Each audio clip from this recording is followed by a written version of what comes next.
Hi കണ്ട മഴക്കാലമായി നമുക്കും കുറച്ച് മാങ്ങ ഇതാ കിട്ടിയിട്ടുണ്ട്. കണ്ട് വരിക്കയിലും മധുര മാമ്പഴം എന്ന് പറഞ്ഞിട്ടുണ്ട്. അതാണ് ഈ ടൈപ്പ്. നല്ല ടേസ്റ്റാണ് ഇത് കഴിക്കാൻ. കണ്ട് ഇപ്പോഴത്തെ കുറവാണ് വെറിയും. പിന്നെ ഒരു മഴ വന്നപ്പോൾ എല്ലാം അങ്ങ് പൊഴിഞ്ഞു. മാമ്പഴക്കൂട്ടത്തിൽ മാസങ്ങളിൽ നല്ല കന്നി മാസകുമാരങ്ങളിൽ കരിയേറ്റിയാണ്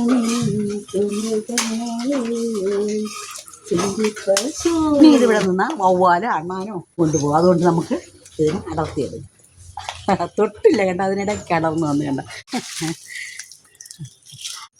ഇതുപോലെ നമ്മൾ എന്തെങ്കിലും ഒരു കമ്പ് ഇങ്ങനെ എടുത്തിട്ട് കുപ്പിയുടെ മോട് ഭാഗം ഇങ്ങനെ അറുത്ത് കളഞ്ഞിട്ട് ഒന്ന് കീറിയതിന് ശേഷം ടൈറ്റായിട്ട് കെട്ടി ഇങ്ങനെ ചെയ്ത് കഴിഞ്ഞാൽ നമുക്ക് ഇത് വെച്ച് മാങ്ങ പറിക്കാൻ നല്ല എളുപ്പമാണ്. മാങ്ങ ഇതിനകത്ത് നമുക്ക് കിട്ടി അടർന്നു. ഇതൊക്കെ നല്ല പഴുത്തതാണ്. ഞാൻ അടർത്തിയെടുത്തു.